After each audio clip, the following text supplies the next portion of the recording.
welcome you, dear Jaclyn. I'm so happy to have you here on About Her. And yeah, as I just said, I'm so curious to have you share a bit about your journey for starters and to explain a bit how you came to the coaching you're now doing, the journey that you've gone in this life. Yeah, wow. We'll be here for hours. Now, I have a lot of lore. I I have such a varied life story, but I was actually in tech for a long time.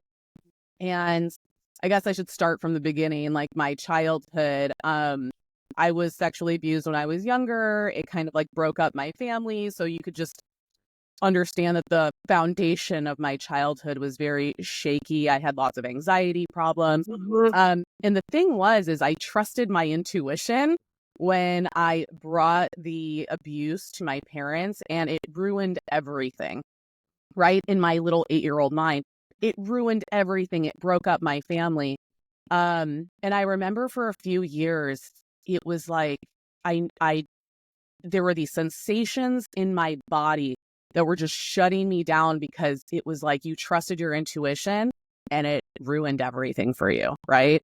So my whole life was just this big disassociation from my body, from my intuitive gifts, and I really just tried to fit in. Um, later I found out, obviously, CPTSD was a diagnosis later in life, but I was also diagnosed with ADHD. And sometimes I wonder, because I've done a lot of study around this, is it like the neurodivergence or the CPTSD that, there's a lot of overlap there in the symptoms. But I struggled. I struggled a lot. I was self-injuring by the time I was like 10 or 11. I was doing drugs in high school, like hard drugs, right? Like cocaine and heroin. So it was tough. And then, I quote unquote got it together and worked my way up the corporate ladder. And on the surface, I had this 6-figure tech job and everything looked great. And everyone was like, wow, you're so successful. But on what was going on in the background was like, I was still in a lot of these unhealthy, toxic relationships. I was still drinking quite a bit, but more functional, right? And completely disassociated from my body.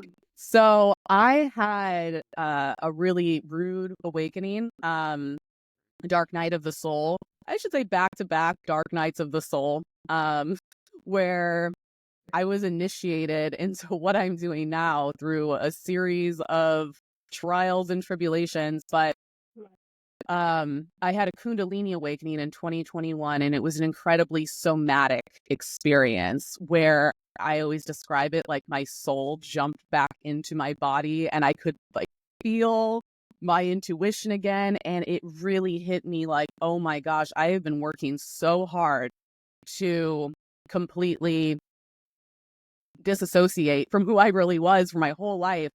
And it was almost like it was a spiritual emergency. I felt like I was like holding on to my soul by a thread, and it was just like boom. And yeah, so I spent like probably, I'm going to say like a year just integrating that experience, a little spiritual psychosis came with that experience because it was really intense. Yeah. But the only thing that made sense to me is someone who was very grounded and someone who really didn't believe in like spirituality or any of that stuff. To then suddenly all of my spiritual gifts coming online very fast. Jungian psychology helped me ground it in reality on what was going on. And so Jungian psychology became my special interest basically. And shadow work. And shadow work for me and embodiment practices were really the things that helped me truly get back to me. Keep in mind, I had been in traditional therapy, right? From all of the stuff that had happened before for about 20 years. And I still wasn't breaking through some of these patterns that I was in. So yeah, I would say that's how I kind of came to it. And so the coaching that I do with my clients, I'm bringing a lot of lived wisdom. Um, on what it's like to go through life, either dealing with a lot of shame, disassociation from the body. So I do Jungian depth coaching for people that I say, oh, it's shadow work for the unconventional, because it's my clients, they're all queer, kinky. I work a lot in the sexual realm about like, how do you take your primal desires and bring them to your higher mind and look at your kinks from like a symbolic lens, right? Yeah. But I also work with people that have had CPTSD, people that are neurodivergent. So yes, I like to work with quote unquote unconventional people in their healing work. Wow. Thank you so much for being so Yeah. open and for sharing all that, because like, the journey alone that you just shared in 5 minutes can fill hours. Yeah, there's more, but like that's Yeah, like the I believe.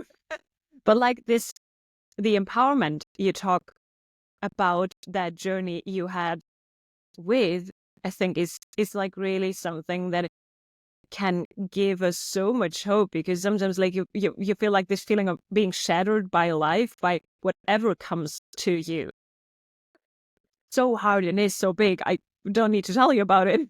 But like to see someone who came out of this, and like you said casually, like you've come off heroin and cocaine and like the really hard stuff, like this alone is something that is so deep, and so many people say like it's not doable, you cannot do it. So I think it's really powerful that you're able to share that and not withhold it, because it's uncomfortable. It was uncomfortable, and there was so much like shadow work you put into it to come to that place. So thank you for that first.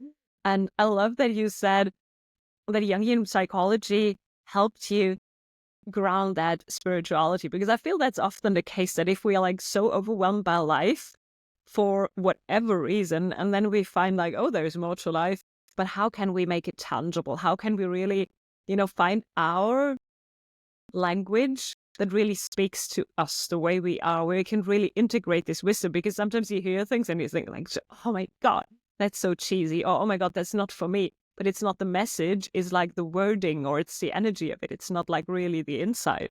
So that you found something that could like kind of bridge that, so that you can hold it and then have it, the soul enter your body again. Like, oh, amazing.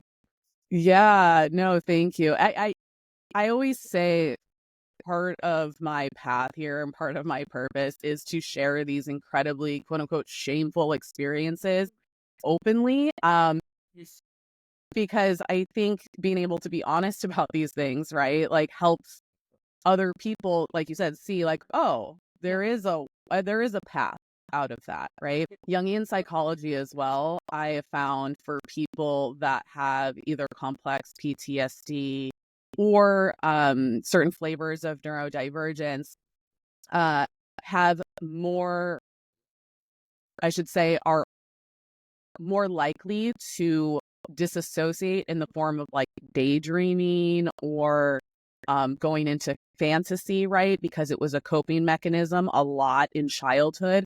So I think that's another reason too, Jungian psychology, it's kind of Western, right? And it kind of grounds spirituality in this psychological way. Yeah. And I feel like that's helpful for people that border on the edges, where maybe the veil's very thin for them because of their trauma, because of neurodivergence, to be able to stay rooted here in the 3D on Earth, because that was my experience being in spiritual psychosis. Was like, oh my gosh, like I need a way. Now I understand, right? Like all these energies that were coming through weren't these external things. The call was coming from inside the house. They were images of my own psyche. They were archetypes that I was interacting with.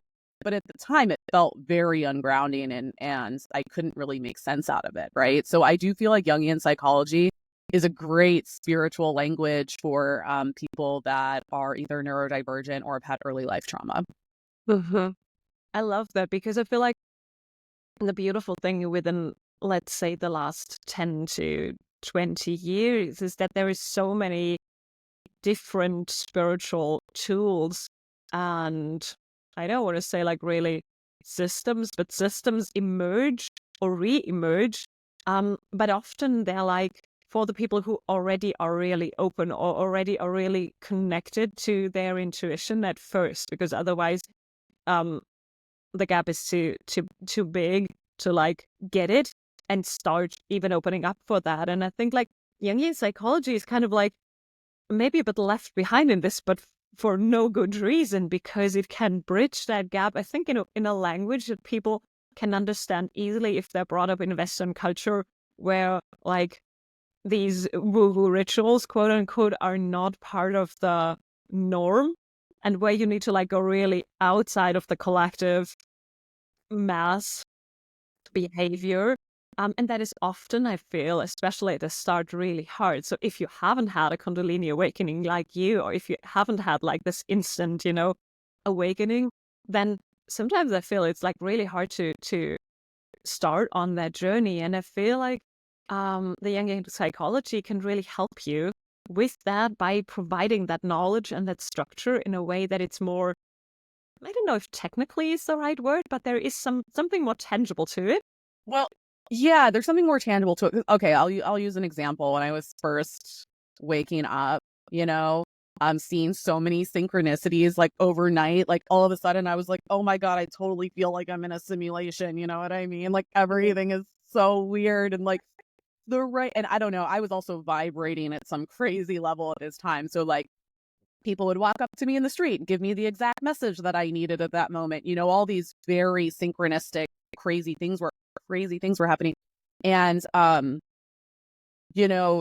through a Jungian psychology lens, and also, paired with a little bit of Eastern philosophy, but it's kind of understanding that, but it's also neuroscience, right? Like your mind creates your reality. We know this, right? In science, this is true. So once I understood, I guess, the science behind the spirituality of like, oh, okay, like I'm generating this stuff in my external environment, right? Like I'm generating the synchronicities. There's not some external angels, that are throwing 333 on my clock or something. Like it's me. It's my mind that's creating my reality. And I think that was really a breakthrough for me to understand. And this is where you kind of get into the symbolic life, right?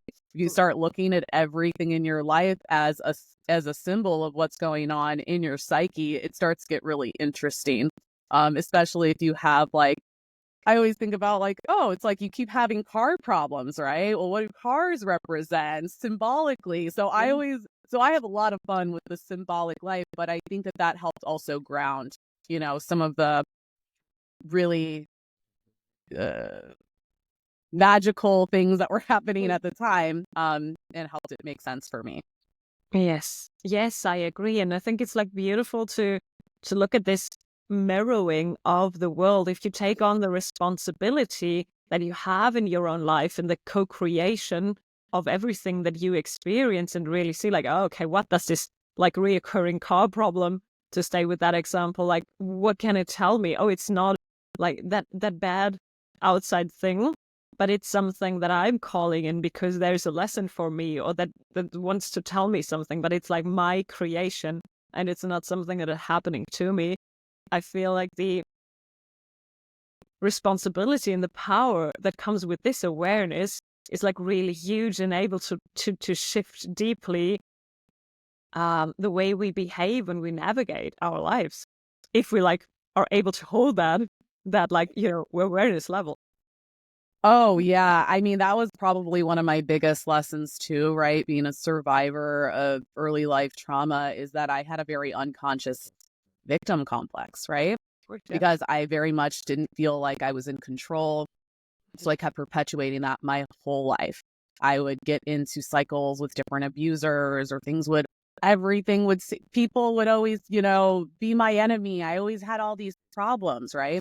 And really taking responsibility for your life. Sometimes the life is happening for you, not to you, to show you something.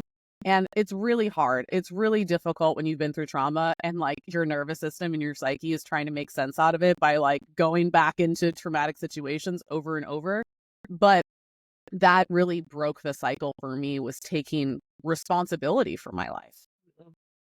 So powerful, isn't it? The thing that Simple, most but shy away from is the thing that it's most powerful from, which is like yeah. me saying, like, okay, it's all on me. If I experience trauma, if I've attracted that into my life for whatever reason, it's not fine, but it's there for a reason. Or if I'm like having a critical illness, that's also me creating that. So really, really taking on that full responsibility is like, oh, uncomfortable. But on the other hand, like living proof of what it's like when you switch that and when you take that on, because the way you speak about all that now is we can feel that from your voice, your energy is from a different standpoint on. So that there has a lot of change happened within these years.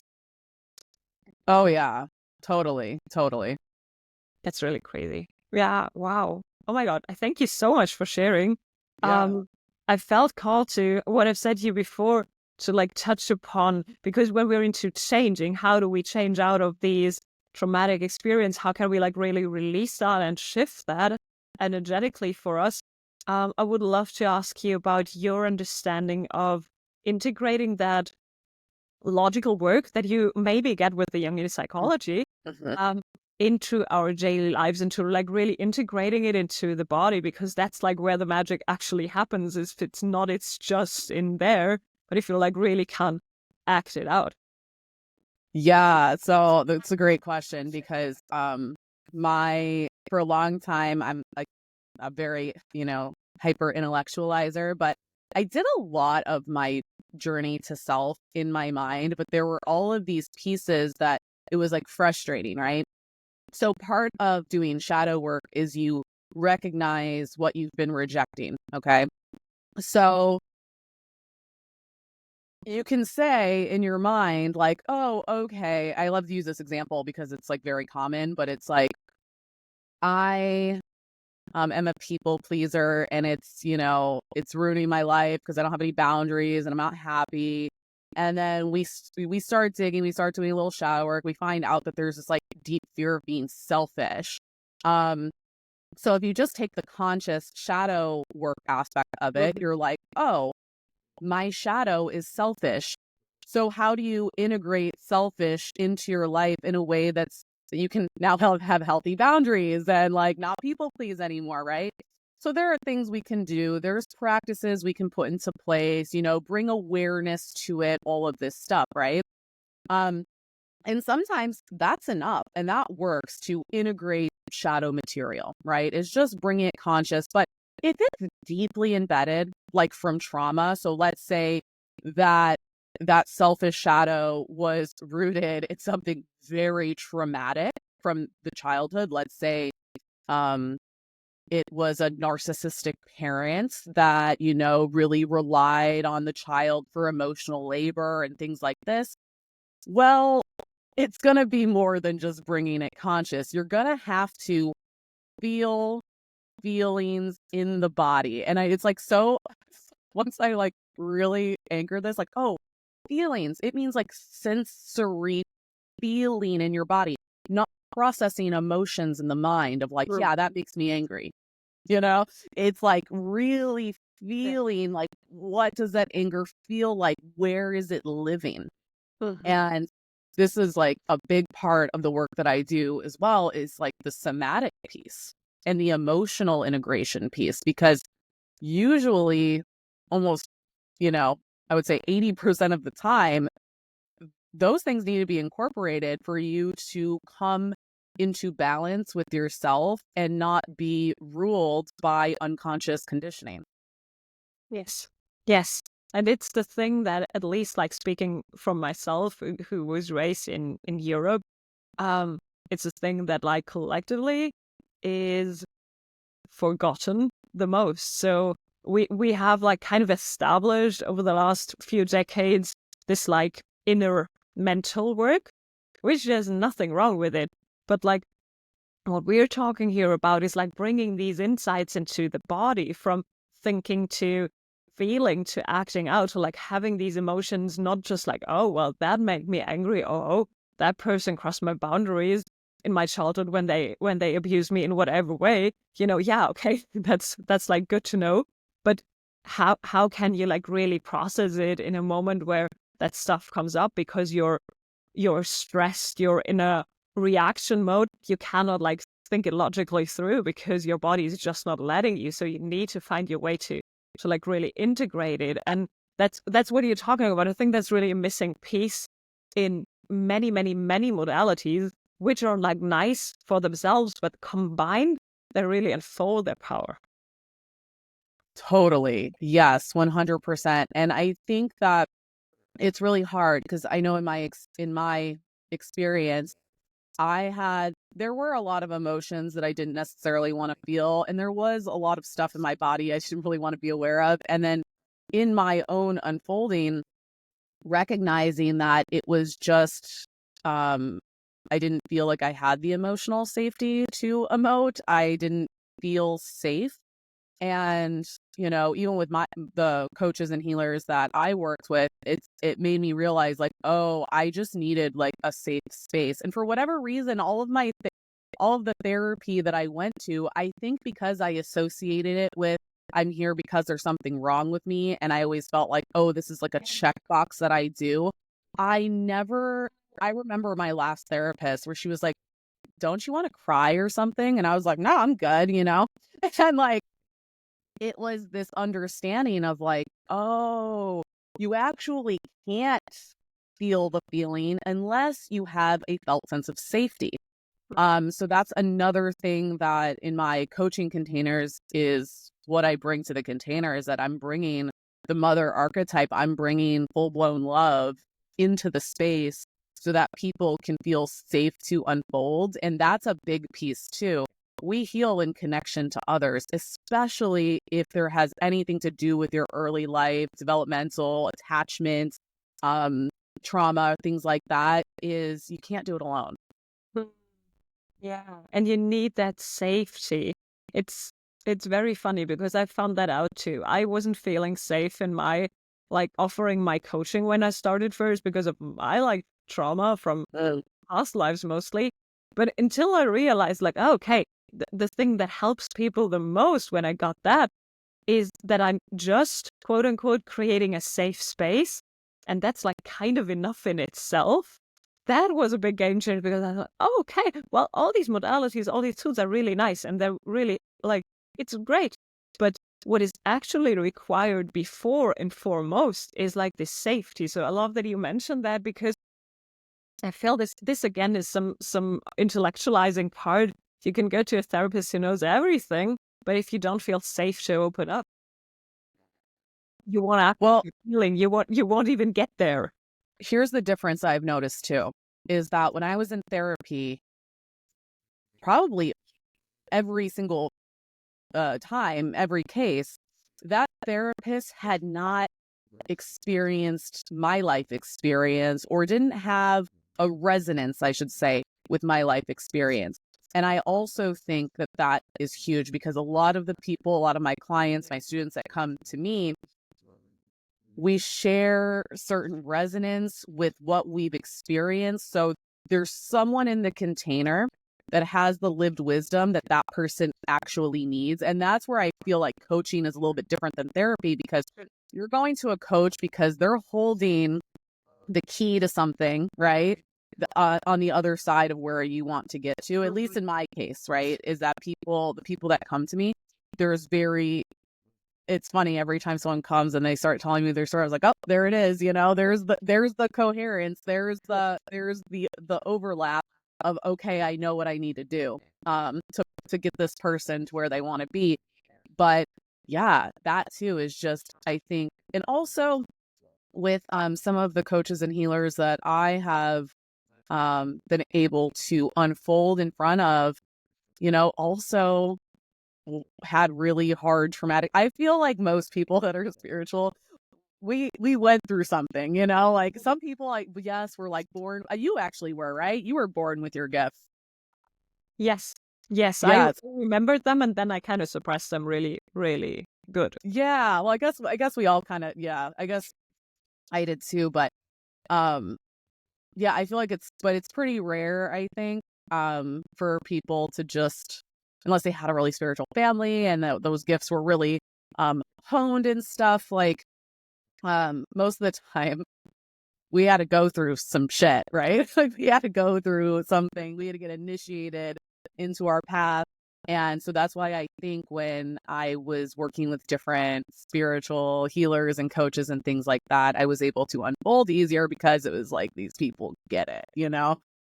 Yeah, yeah, I totally get that because, like, I remembered my gift from childhood on, but the lives before that I remember now, I know why I forgot and why it was the way it was because I remembered so much trauma from the past lives that like kind of gave me that glimpse of, oh, okay, that's what you're here to do, and then I forgot it because it was too traumatic. So the trauma didn't come from this life, but from the past ones, and remembering it was the thing that like really didn't make sense for me that early age on. So what I've experienced, like you said, exactly the same thing is the people that really I could open up to, that really could make an impact on my journey, were people who have gone through some hard stuff themselves.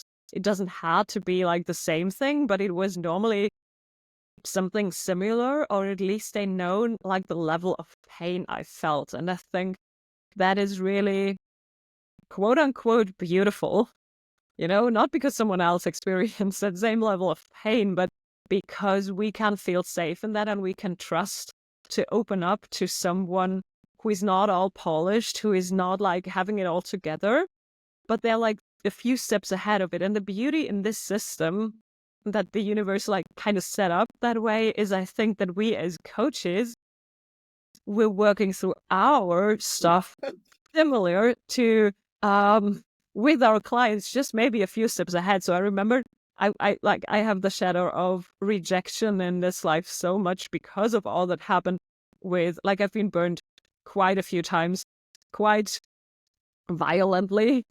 And I remember all of that really vividly. So for me, it was like, oh, I'm rejected. That's dangerous. There's something really bad happening really soon. So that was the thing that I was trying to avoid at all costs. And when that came up, and I thought like, okay, now I need to talk about, because that's what spirit tells me, is I need to be someone who is like helping people become visible and helping people out of their shyness and out of their witch wound into their light, when I feel so scared of doing that myself. And I think that's really beautiful, because the things that we coach our clients through, we have experienced ourselves, and simultaneously with them is like kind of our job to work on ourselves as well. And at first I didn't understand because it was just so scary. But now in hindsight, it makes a lot of sense why that's like what we've been called to do.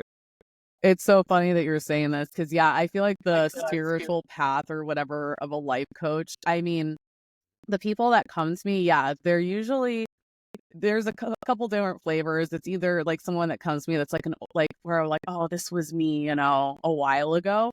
That happens sometimes.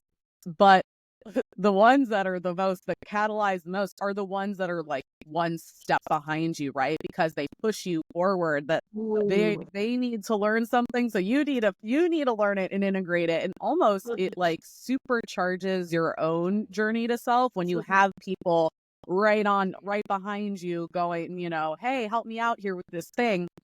I find it all the time, that, yeah, like a lot of my clients are only a few steps behind me, and it's just like, yeah, come over here. And then once they get there, then I have to learn something else. And then it's just, so yeah, I was feeling like, man, like my clients like supercharge my growth, right? Like they really do. And I always feel like everyone that comes to me too, they're all part of, I always say like, oh, they're part of they're from my planet, like they're from my collective, my little, whatever you would say, the bubble, in the collective that we're in, because I do have a lot of people that are really intuitive, have lots of like magical gifts, people that are going to be non-conventional healers. So they're definitely like in the realm of, what I'm doing too. So I'm like excited. I get so excited when I see my clients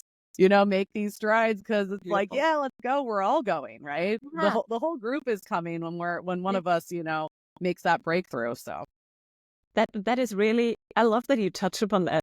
Thank you so much, because I feel something that we're shifting collectively right now is this old paradigm of you need to be up there to support someone who is down here. So we have a power dynamic, Oh no, yeah. which is something that is like quite common within the last decades or century.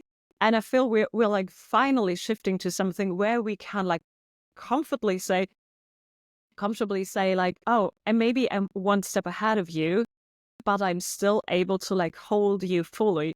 And especially because I'm just one step ahead of you. And there is no, no shame for not knowing it all when wanting to teach others, and vice versa. The clients get so much out of someone who is, within reach, who they can like tangibly experience that with, and not to someone who's like, that person that like, knows it all and has been through all and is not touched by anything. So there is value for the client. I feel a lot more, I can say from me as a client with my mentors, when I know that they're not out there, but they're like within reach for me. So I love that we're shifting into this paradigm, and it fits into what you said with like your bubble, or the people that like kind of been drawn to you, to work with you. They're kind of like in your bubble. I feel we're collectively co-creating this together, which is something that we touched upon last time we talked, the collective unconscious. I feel like it's really, we are drawing so much out of that and co-creating really almost deliberately, but unconsciously, our, current community out of that. Yeah, totally. Well, talking about the collective, this is like, so I love juicy. this conversation. Ooh, juicy, where we're going with this, because I think about a lot what's going on now and just the shift. And you can talk about astrologically, right, with Pluto and Aquarius, but clearly, and even there's historians, know this, right, after every few hundred years, like there's something that, there's some evolution that needs to happen in the social sphere, and things happen, and there's crises, right? And we're at that point right now where things are shifting. Yeah. And in a lot of my work, the archetypes and the energy that comes through is very much the dark feminine. Is like, this is the wave of energy that's coming in, that's been suppressed for so long. And it's really interesting to see women taking stock of systems that we've been a part of, and talk about past life trauma, right? This is generational, it's ancestral, it's the witch wound, it's the throat chakra wound. You can't speak, we can't, be in our magic, otherwise we are in mortal danger. That is now coming, that's now lifting, and women are able to step more into this, like, yeah, here's my magic, being in my body, and I think that, and I don't like to get into this like rhetoric of like patriarchy is bad, and now we're going to do this, and now the women are going to be in charge, and we're going to fix everything. Like, the way that, well, here's another thing that's interesting, the way shadow integration works, okay? Like that selfish example I gave earlier. So let's say someone's like, I'm a people pleaser, and now they realize, oh my gosh, I have been repressing selfish. A lot of the times the ego will go, all right, well, let's just be really freaking selfish for a while. Sorry, can I swear on here? Let's be really selfish for a while. And they will, a lot of times before people can come into balance with their integration, they're going to go experience the other side of what it's like. And before patriarchy, we were in a matriarchal kind of world, right? Where it was very, based in nature. It was communal. It had all of these matriarchal aspects. And then things were happening, like famines were happening and all this stuff. And it was like, wait a second, how can we transcend this physical reality that's misery? And that's where you get the spirit over matter and this patriarch God coming in. And to me, the collective psyche just swung in the other direction. And now the balance is going to happen. Like, that's how I see it, where I'm like, oh, okay, we did that, we did this. Like, how can we bring both spirit and matter together, the masculine and the feminine together? And what would that society look like? Oh my God. I love that picture so much. And it's interesting because I've experienced this like pendulum swing a lot of times in my life in like various forms and topics. And I found it to be true almost every time, that it's kind of like needing to go both extremes, even for the shortest period, sometimes longer, sometimes not. And then coming back to center so that we can kind of like have a conscious choice, because unconsciously we know all that. And I'm sure that we have incarnated in this society, in this patriarchal society that is just swinging back, for a reason. So there was a reason for this side, there was a reason for this side, and now we're like kind of swinging together individually and collectively. And like blaming the current system, yeah, it might not be perfect. No, like, Right. what I want to talk about, but like there's no reason to blame something. We're here for the reason of change, but this is not bad and this is not good. We need to like find our balance within, and that's the current like job, if you wish, I think, to for ourselves come from the like more masculine mind work and the more feminine hard work to find like balancing that in ourselves and then balancing it collectively, but not blaming, because that's only creating pause and no growth in it, you know? Yeah, and and that's really what I love about my work as a Jungian depth coach, is like that's what I'm doing at the microcosm, right? It's like, okay, how are we balancing your masculine and feminine energies, right? How are we coming into integration between the seen and the unseen? And that's why I feel like the individual work, it ripples out, right? Like that's why it's so important. Like focus on you. Focus on you instead of pointing out at everybody else in this system. Like start with you, and the reality starts shifting for everybody. So Mm-hmm. Which is interesting because we have learned collectively that we're helpless, we're hopeless. Like focusing on us wouldn't do anything. If you would take like the climate thing, however your opinion is on that, or if you take any other thing, the collective like paradigm is still like, oh, what can I do? I a little human, you know? But the contrary is actually true, I believe, is that we hold so much power by changing ourselves because the ripples are like endless. But we have made believe that it's not even worth trying. And again, not with blame. We chose it consciously so that we can come to the conclusion that, oh, okay, I have the ability to create my life. I have the power. And for that realization, it kind of needed this, really like tight structure that we can break out of. yeah, totally. Well, it kind of goes back to it's not your fault, but it's your responsibility.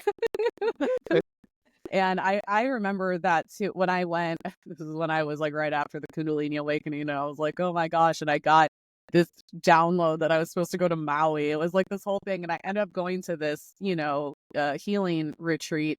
And one of the women there, when she said to me, she was like, all I want to say is just like, thank you also for doing this work, because when you do your work, it also affects me. And I was like, oh.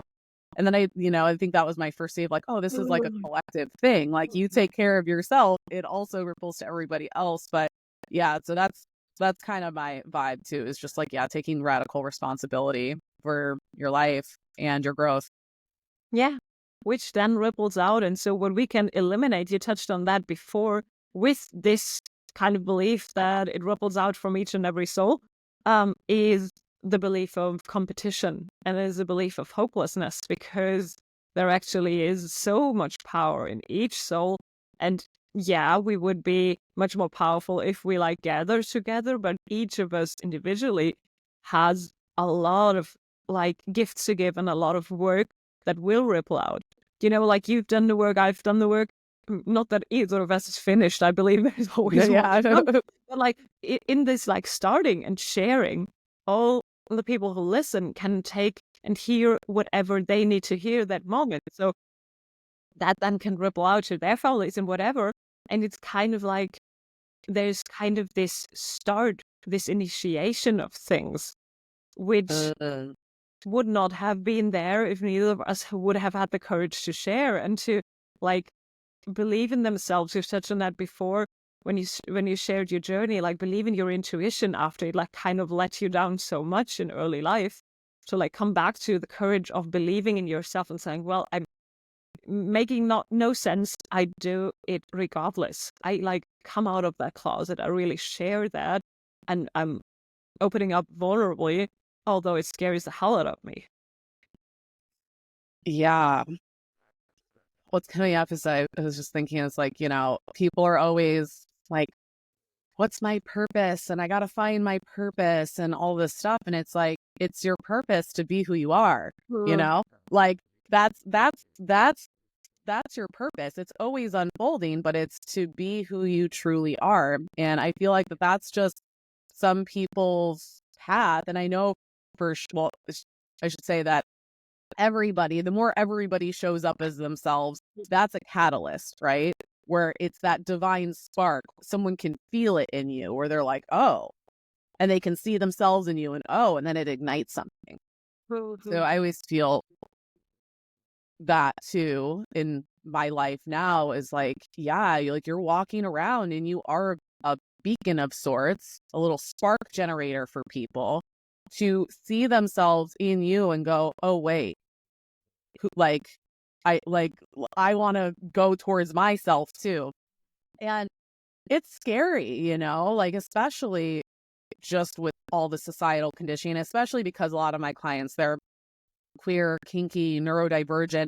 They're usually dealing with a lot more shadow content, a lot more shame, and a lot more repression of their true self. And like I said, I relate with this is probably why I have these clients. I relate to it very much of like that idea that some people really are holding on to their true selves by just a thread, and they're masking every single day, trying to, appear to be someone that they're not. And yeah, the best thing we can do for ourselves is be ourselves. Yeah. What would you say, like, for being ourselves? Because it's so hard for people who have experienced trauma or who like hold on to the belief for whatever reason that being themselves isn't safe. What is like a step that you love taking your client through at first when they're on that journey of like, even opening up that spiritual closet door and like looking out and seeing if is it safe enough to come out? Like, is there a practice that you found like is deeply helpful for you to start embodying that? Yeah. So usually the clients that come to me, they're already pretty, I should say where they're not, well, I shouldn't say that. I've had a couple that are, I would say like first things first is embodiment. Um, the self love and self care. And I know it's like so cliche, but it's like feel safe in yourself unless you're nice to yourself, right? Like you have to start there. Like you have to start. And even if you don't, and I like, oh, just love yourself. It's like, okay, well, at least just don't hate yourself. Like, let's just start there, like, Starting with the basics, yeah. like let's just start with not hating. Let's start with like just being okay with yourself, and that can look like a lot of things. It's one, really starting to understand the way that you speak to yourself. And I love, if morning pages, like the Artist's Way, where it's like but I think it's just great for, you know, um, mind dumping is you just write 3 pages every day of like stream of consciousness, whatever is coming out of your head. And you'll see really quick the things that are on your mind, what you're saying about yourself. Yeah. And really being able to separate yourself from the voice of the ego and understanding that that voice is actually not you. And that's kind of the trippy concept to like understand, where it's like, no, that little narrative that's going on in your head, this is a manifestation of your ego trying to keep you safe. And just, I would say, start with awareness, start with being nicer to yourself, taking inventory of how you talk to yourself, and taking care of your body, I would say that's where you'd start. Yeah. Yeah, which is like, that sounds maybe cheesy, but I know. it's true for a reason, because I think we're missing the basics. And sometimes we want to jump straight into the like mastery stuff when we haven't even started seeing our body as good or not as bad. And so I loved what you said about like really starting with not hating our body, because it's interesting how much we even repel ourselves, but on the other hand, we wish to like manifest love and success and happiness into our lives when we cannot even give that to ourselves. So like having the basic knowledge about your worth is a good start. Yeah, and I think the hard thing to say, but it's true, is that if you actually don't love yourself and you don't enjoy time with yourself and you don't enjoy who you are as a person, every relationship that you have will reflect that to you until you come to terms with yourself. What I was going to say is, that Kundalini awakening that I had paired with the psychosis and stuff was I started to do a lot of mental work. Like I started to do lots of shadow work, and I started basically like ripping psychological defenses away. And I went into shadow work with like, you're going to fix yourself because there's something wrong with you. Because I had a couple back to back, like really, chaotic situations happen in my life that I was like, there's something wrong. There's something wrong with me. And what's wrong with me? I was almost like this point of frustration because I'd been in therapy for so long. And then I stumbled upon shadow work. And, but at the time I was like still smoking nicotine. I was still drinking. I was like not exercising. And I went and just, went straight into the psyche and started pulling things away and what's behind door number 3. And I I I believe that was a big part of why I went into such a serious spiritual psychosis.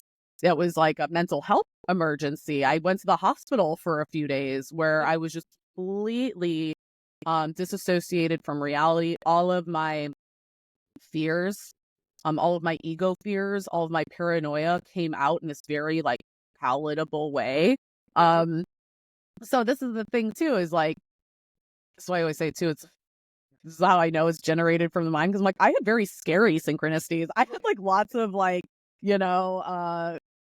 these really spiritual experiences that were horrifying. And now I look back, I'm like, oh yeah, that must be what like a demon exorcism is, what I went through.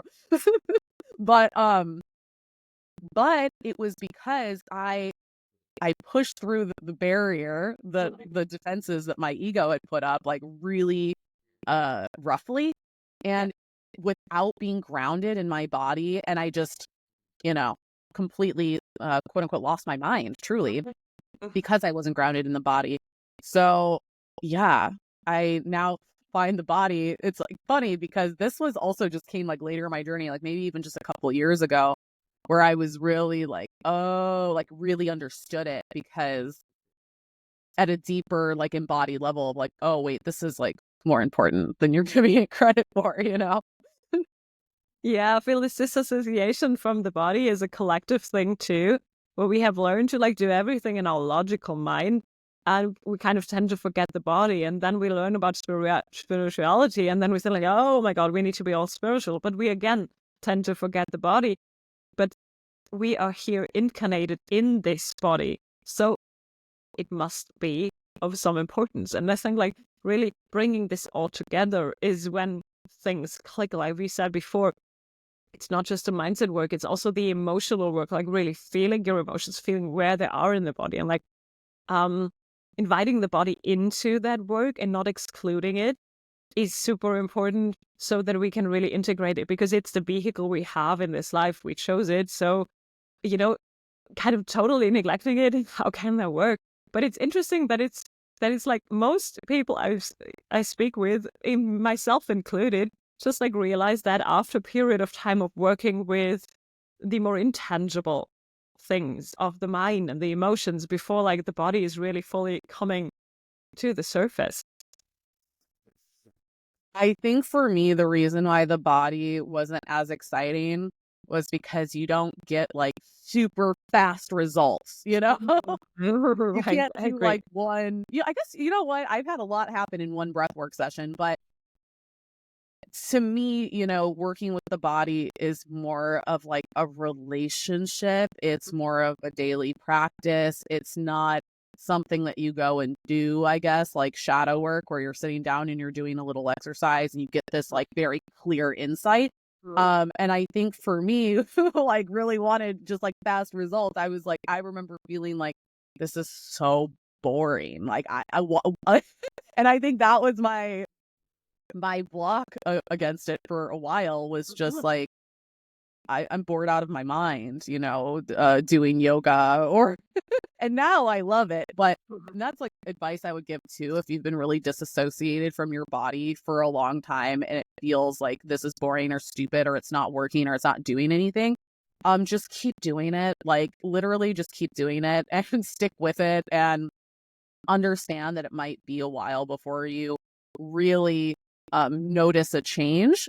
But I used to be very dysregulated.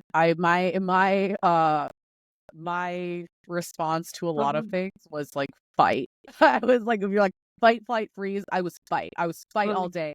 And I had a really crazy experience last week where it was like a 3-day travel nightmare, flights delayed and then canceled. And then my bag is being shipped to some other city that I'm like, it was like everything that could have gone wrong went wrong. Yeah. And old me would have like been drinking in the airport, crying, yelling at people. Like I would have been like really upset by these 3 days. And I was just like, there was a couple times, obviously most hard. I was just kind of like, oh, this just like sucks or whatever. But for the most part, I was pretty zen. And that's when it kind of hit me that I was like, oh, like the work has worked. Like I am so chill in this situation, which I would have never been. Right. And I think that's when it really, I had an integration at that moment that was just like all of the little things you've been doing that you feel like maybe you haven't been making a huge difference. They did, and even for me now, my body has been, like this is my challenge. And it's funny because you saw my Instagram and I'm posting, I'm doing a workshop about the embodied shadow and embodiment stuff, but I'm also making a big integration around this, like right now, like within this last month where I was like, oh my gosh, the years of work have like, I really actually see the results of this and how beneficial it is and how awesome it is. And now I got to like share the wisdom. It's like now it needs to come out. But yeah. Yes. Oh my God, that's so beautiful. And it takes time. I know, like we're going into quantum theory. Everyone says like, oh, it can happen instantly, and it can. But some things need time so that we can process the integration. And what you just shared as an example is like exactly that. You don't know why you're going to like do these morning walks or go to the yoga or whatever.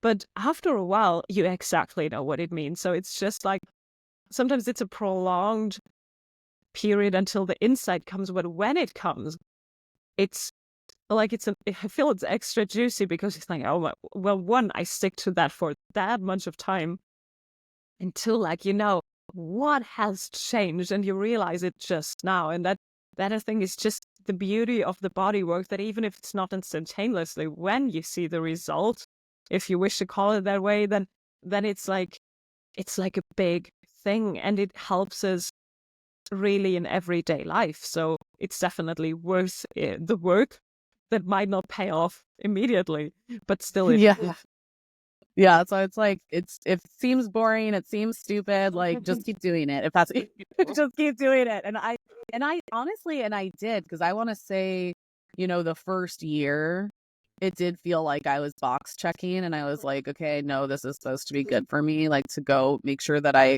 am getting a lot of movement in, like time in nature, exercising, yoga. I had my moment where I was doing like all this stuff. I was doing the cryotherapy, I'm doing red light, I'm doing like all this nervous system regulation stuff. But you kind of go through that journey to figure out what works for you. And for me, really, what I need is time in nature and daily movement.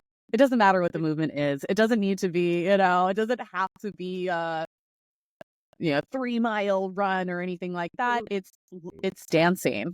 Like my thing is dancing. I love dancing. So it's like just find something to like get your body moving, and whatever works for you. It doesn't have to be, it doesn't have to look one way. No, and it doesn't have to be complicated. What you said, like for me too, it's like going out in nature for a walk that I can do with my grandmother. It doesn't have to be like, exercise in the sense of pushing through. Yeah, that's nice.